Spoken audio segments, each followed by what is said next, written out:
Hello friends, wherever you are. Hello.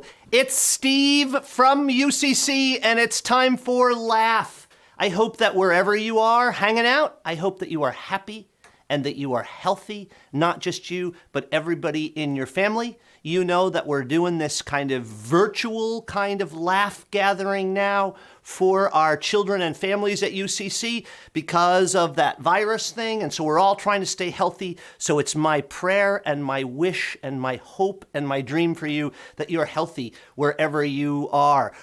So I'm saying hey to you, and would you say hey to each other? You know, you can do some typing and you can do some saying hi, and don't be afraid to jump in and kind of get it going all there.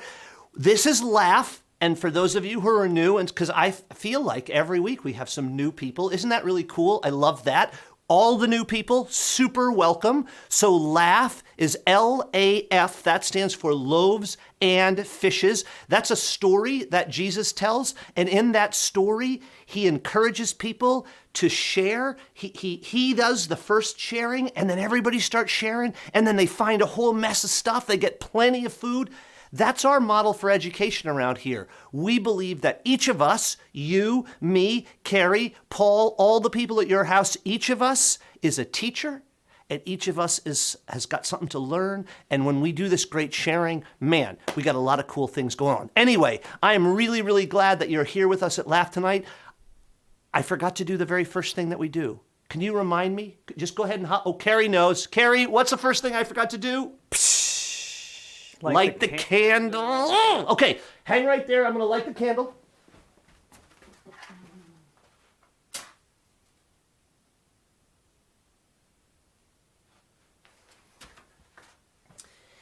And if you have a candle at your house and your mom or dad or grandma or grandpa or whoever you're hanging out with today say it's okay, you could light a candle too. You don't have to just light a candle at LAF, but you'll notice whenever you see me on Facebook, whenever I'm streaming live or doing moment meditations or any of the things I do sharing here, I always light that candle, and that is because, right, it reminds me and you that God is always with us. Now, God is always with us. We know that, but we are forgetful human beings, and a lot of times we forget that God is always with us. So a simple little ritual like lighting the candle reminds us. The Bible says a ton of things about light and the idea that the light of God shines and that Jesus becomes light of the world. This light is an amazing image for us. So we light that candle to remember that good spirit, the spirit of the living God, the spirit of Christ with us all the time. Anyway, so we know that God's here and we're not going to forget today. So I'm going to send it over to Carrie and let her do some stuff. Carrie, how you doing tonight? Great to see you. I'm doing great. Thanks, Steve. Hi, everyone out there. Hi, Ellie and Oscar and Stella and Ben and Sebastian and Cam and Charlotte and Tenley and Bree. Thanks all for checking in with us tonight. It's so good to see you. And little Miss Maggie, don't forget about you. I saw you out there. Yes. Now, the first thing I want to do is, since I was just greeting many of you, let's greet each other with that one universal, my peace is your peace is my peace, God is with me, God is with you. Do you remember when we put our hands together what we call? I knew, Cameron, you always know the answer. Okay, it is namaste. Namaste. Namaste. Namaste. Namaste. That's a great way to greet each other, especially in these COVID times when we can't be giving hugs or high fives. We can do namaste to each other and know that we're always together. Okay, well, anyone remember the story of the jar? Who remembers the story of the jar? Anyone remember? Ellie? Yep, I figured you'd know the story. Yes, this is how we like our life, okay? Nice and clear, and we've cleared some space for some learning, and peaceful. Doesn't this look peaceful? Looks so peaceful. But we know our life isn't always peaceful. In fact, most of the time it's not. Most of the time it looks like this. Crazy things going on. We've got schoolwork, we've got sports, we've got music practice, we've got dance practice, we've got to make supper tonight, we have to help clean up the dishes, we have to make our bed, we have to do all these things, and we're kind of busy, and we forget sometimes to just sit and be still. So that's what we're going to practice right now, is being still. So our crisscross applesauce is the best way to sit, but if you can't do that, you can always just find a comfy spot, okay? So we're going to go crisscross applesauce, and I'm going to ring the chime. I'm going to ring the bell, and we're going to take a big, deep breath in through the nose and out through our mouth. And we're going to clear some space, and for a little bit, we're just going to be still. Breathe in and out.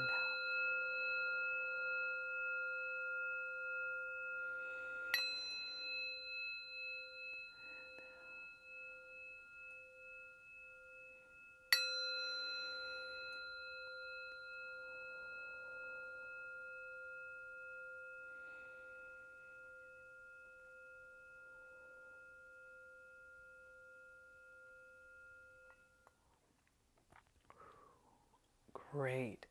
And now we've cleared some space so we can do some great learning tonight. I'm going to head it back on over to Steve. I'm probably going to sing a few songs before we really get going today.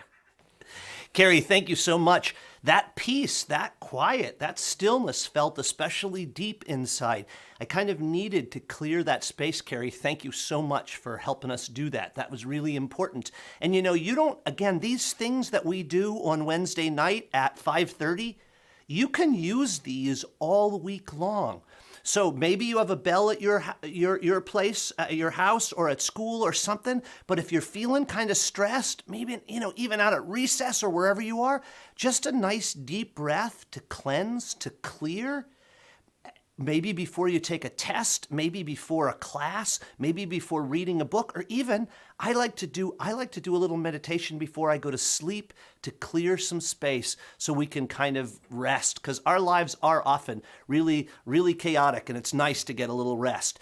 And did you notice how Carrie uses the same language that I do? We talk a lot about remembering. Like human beings, one of the biggest mistakes we make is we forget. We forget that we are blessed and loved. We forget that we're children of God. We forget that to clear space. We forget that God is always with us. It's funny, when we get so busy, we get forgetful. And so part of what we do at LAF every week, part of what we do at virtual prayer every week, part of the whole moment meditation, all the stuff we do at UCC is to remind us, to remember, reconnect to who we are. So how about a song? Carrie asked for a song, so we're gonna do a song. We remember who we are. I am a child of God. Would you just say that? I am a child of God. Say it. I am a child of God. See, that's the thing. We forget that God right here with us, we are children of God. Let's sing it now. Sing it with me. I am a child. Here we go. I am a child of God. Blessed and loved, I will not fear. You all are children to come in peace. You're welcome here. Let's do it again. I am a child of God. I am a child of God. Blessed and loved, I will not fear. You all are children to come in peace.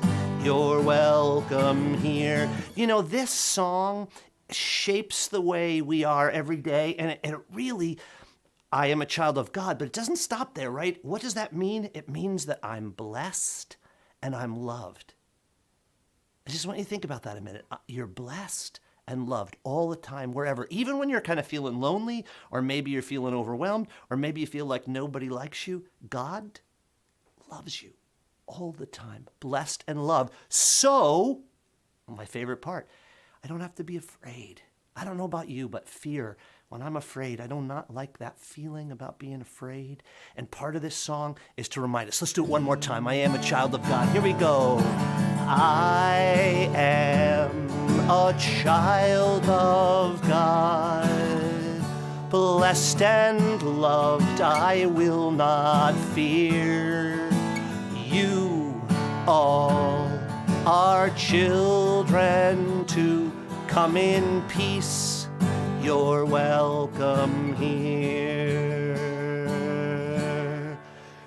Awesome. That's beautiful. I hope you're singing wherever you are. Maybe it feels weird, like you're sitting on your bed or you're sitting on your couch in your living room, or maybe you're on your back porch or wherever. It's like, I don't want to sing. You know what? It's a great way of connecting. We're singing here. We hope you're singing out there wherever you are. So we hope that you'll sing along with us. Okay.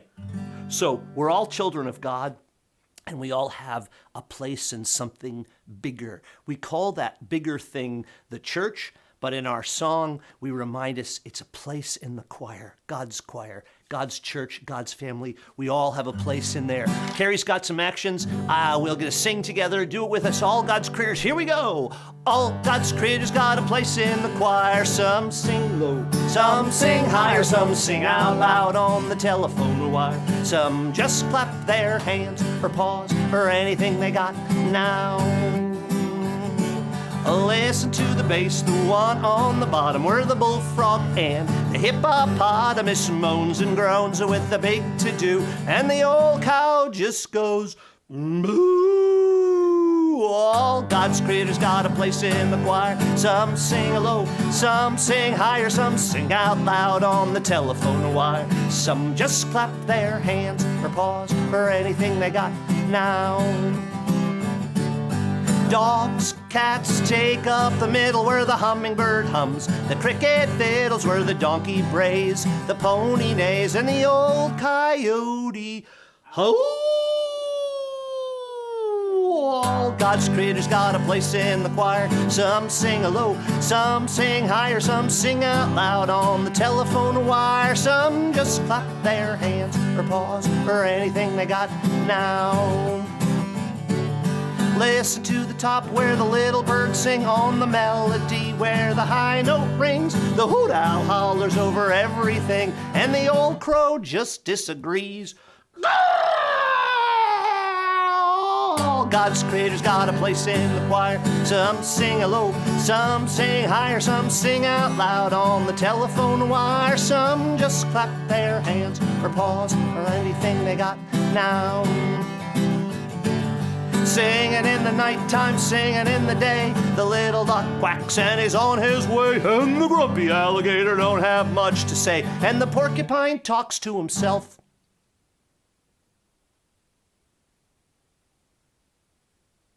All God's creators got a place in the choir. Some sing low, some sing higher, some sing out loud on the telephone wire, and some just clap their hands or pause for anything they got now.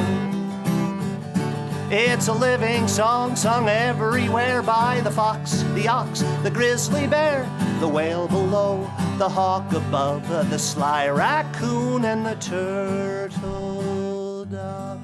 Ooh, ooh, ooh. But we sing, all God's creators got a place in the choir. Some sing low, some sing higher, some sing out loud on the telephone wire. Some just clap their hands or pause. Let's do that again, please. Hands or pause. Gonna go a little faster now. Hands or pause. Last time now. Hands or pause for anything we got now.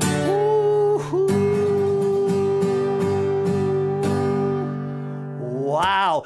Awesome. You guys did an awesome job. Doesn't Carrie do a wonderful job with those movements? It makes you feel like dancing, doesn't it? You know what? That's a great idea about faith. You know what? It calls us when we're happy, and you know it. Yeah, dance. That's awesome. That's what we do. All right. You know what? I think Carrie has a game to play. So, Carrie, what do we got? What are we going to play today? Oh my gosh. Okay. Let me move my bench back a little bit. I love to play games. I coach tennis, I coach basketball. I just love to play any game that's out there. I like to play board games. Just games are so much fun. And I'm always sad when the game is over. I'm always sad when the game is over. I don't even care who wins. I really don't even care. I don't know if you knew this, but when I coach tennis, you either win at tennis or you're learning at tennis. So no one's losing. There's no losers. There's no losers in tennis. You're either winning or you're learning. Just a little FYI. Okay. Anyway, so I'm always sad when the game is over. But there is a game that I feel doesn't really have to end. Like you can just keep playing it and then you can just postpone it to the next day if you get too tired and have to go to bed, which we all have to go to bed at some point. Okay. So the game is, and maybe you've heard of it, some of you. I don't know if baby Kate has heard of it, but Ben and Ava, maybe you could teach it to baby Kate. You ready? The game is, drum roll. Tell me if you've heard of the game. Tag. How many? Raise your hand if you played tag.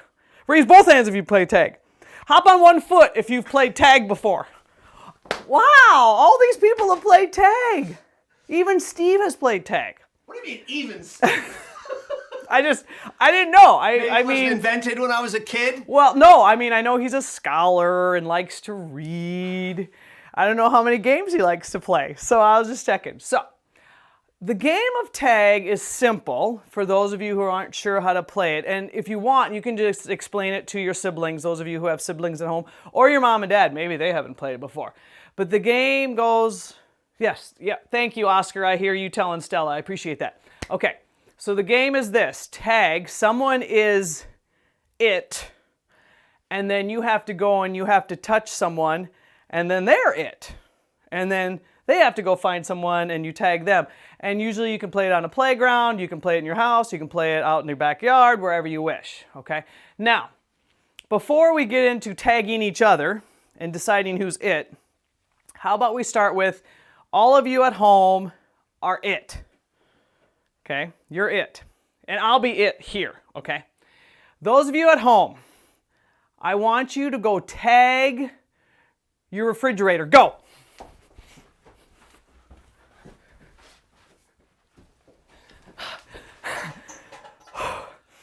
Refrigerator's like all the way in the basement here, if you're wondering. Yeah, we did it. Okay, you tagged the refrigerator. Excellent. Okay, now this time, if you have someone at home, pick someone to be it. Now, if you want me to decide who's it, pick the oldest person in the room to be it. Here, we're going to pick the youngest person in the room to be it. I'm going to be it, and I'm going to try to tag Steve. Okay? So, who's ever the oldest, you're it, and you go tag someone. Ready? Tag! Woo! And then you gotta try to get away and then have them tag you. Go. Oh, I'm in again. Okay, one more. I need you. Are you all back in? Okay. One more. I need you to go tag a bed in the house. Go find a bed to tag. Go.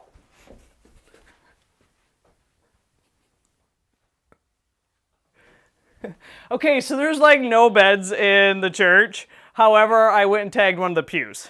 Did that work? Okay, we're good. So the game of tag, what I like about it is I read a story about these men, grown men now. They're like Steve's age, 29. And they've been playing tag since they were in high school. And then they went to college and played tag. And now they're out as adults working. But every year they get together and they play tag. So it never ends. How cool is that? Because that's like the most disappointing part for me when I'm playing a game and the game ends. But can you think of something that is fun to be a part of and it doesn't end for a really long time? Anyone, can you think? Steve, can you think of anything? Well, he might have a small lesson about that for us, so we'll let him. Before we get to my lesson, okay, can I ask you a question? Because did they make a movie about They this? did make a movie about tag, the game. Okay, yes. Cool. So here's my question. If they don't play, like, if the game's always going, and like lots of times people play so somebody wins and somebody loses, or somebody learns. Love that, Carrie. So why do you suppose they play a game that never ends? Why do they play? I have a theory. Okay, I'd like to hear your theory. My theory is it's just an excuse to get together with your friends and have some fun. And just to enjoy this awesome thing called life. Yeah. Wow. Okay. Yeah, that's the way I see it. I think Carrie has queued me up for a Bible story. So if you have a Bible, would you run, get a Bible? Run, get it, wherever it is, get a Bible. And don't worry if you don't have one, because Paul will put it up in a minute. But if you do have one, go get it. I got mine right here with me. And again, just a quick reminder, the Bible is like a library, because it's not really just one book, it's 66 books, right? There's a ton of books, 66 books in here, all collected in this one spot. And just like a library, you've been to a library, right? They have them at schools. Maybe you've been to the public library. Lots of books. The Bible is like a library. It has lots of books in there, different kinds of books, and they're divided into sections. There's an older section called the Old Testament, a newer section called the New Testament. New Testament's kind of about Jesus and about the early church. The Old Testament is about before Jesus, our Hebrew ancestors and all that. Anyway, so we're going to read from the oldest section of the oldest part of the library, which is called the Torah.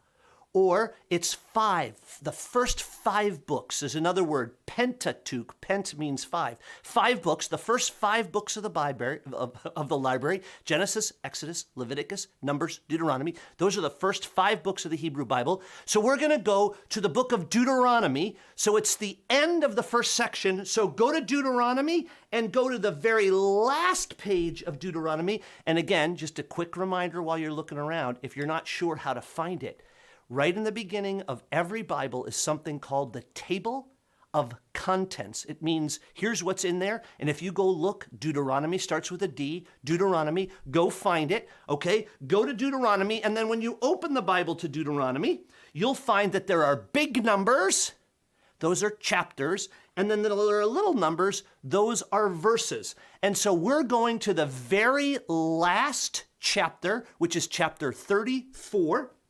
Go to chapter 34 in Deuteronomy, and I'm going to read on Sunday when I read this, because I don't know if you know this, but I always read to you on Wednesday what I'm going to read to everybody on Sunday when we do this.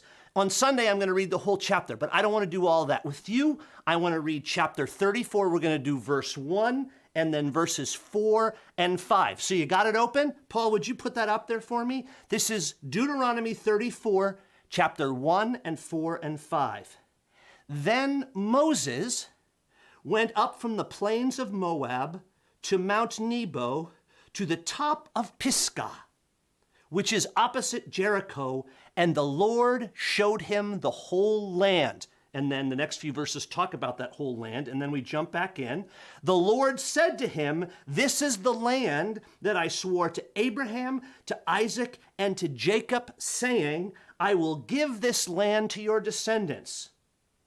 And then God said to Moses, "I have let you see it with your eyes, but you shall not cross over there."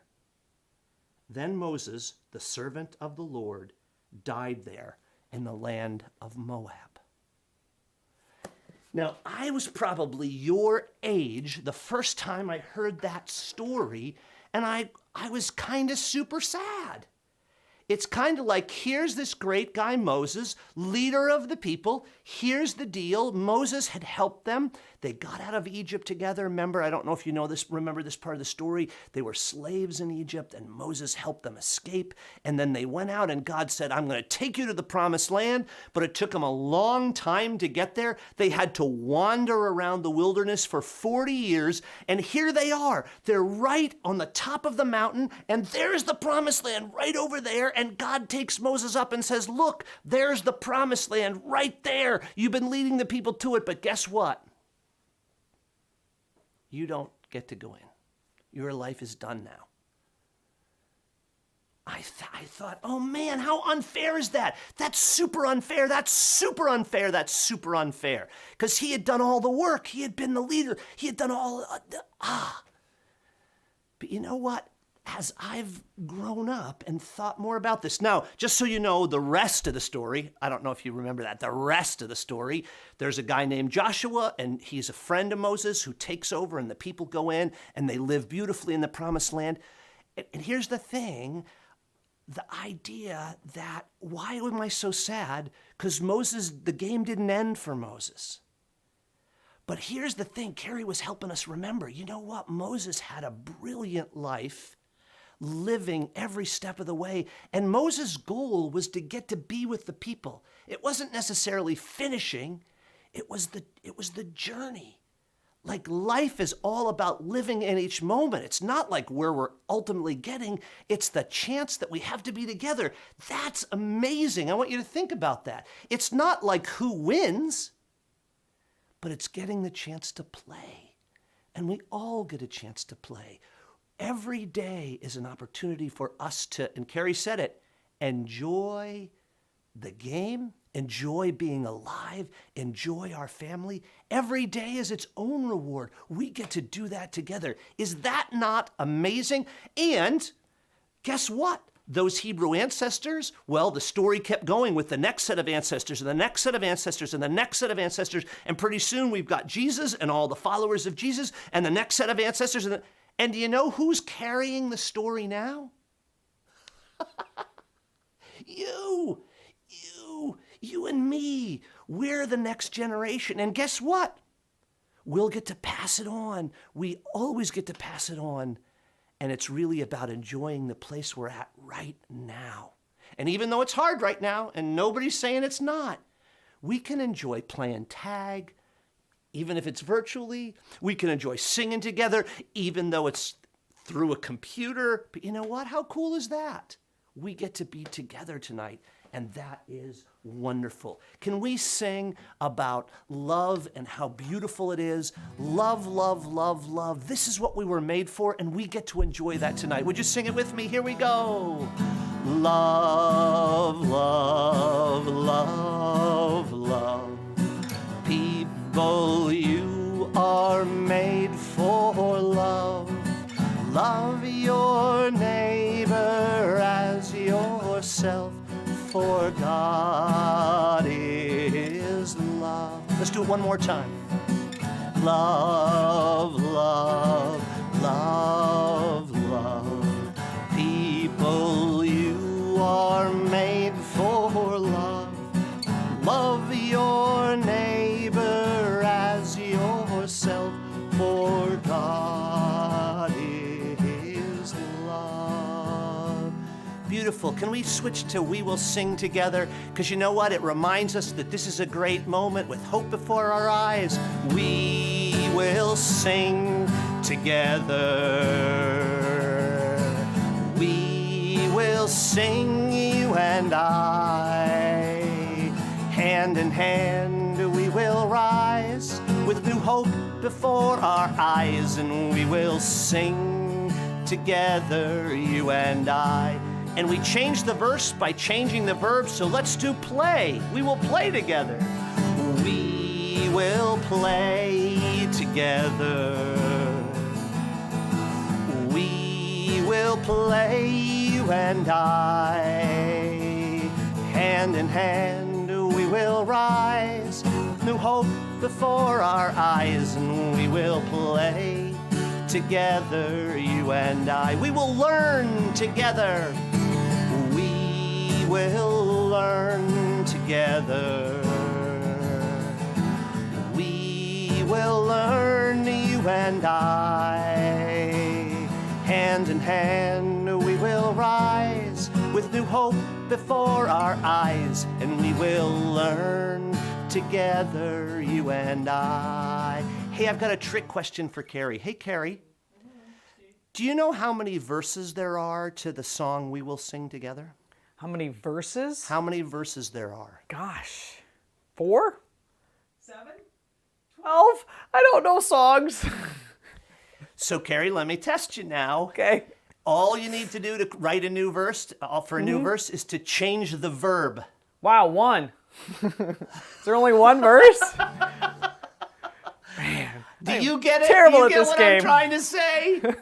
There are endless amounts of verses. For every new verb, there's a new verse, and guess what? It means the song Never ends. Boom, drop the mic. I knew that. Got it. The song never. Do it one more time, Carrie. Would you drop the mic, please? Boom. All right. Tonight we're going to finish, but the song never ends. We will sing together. Here we go. We will sing together. We will sing, you and I, and we'll enjoy ourselves doing it. Hand in hand, we will rise with new hope before our eyes, and we will sing together, you and I.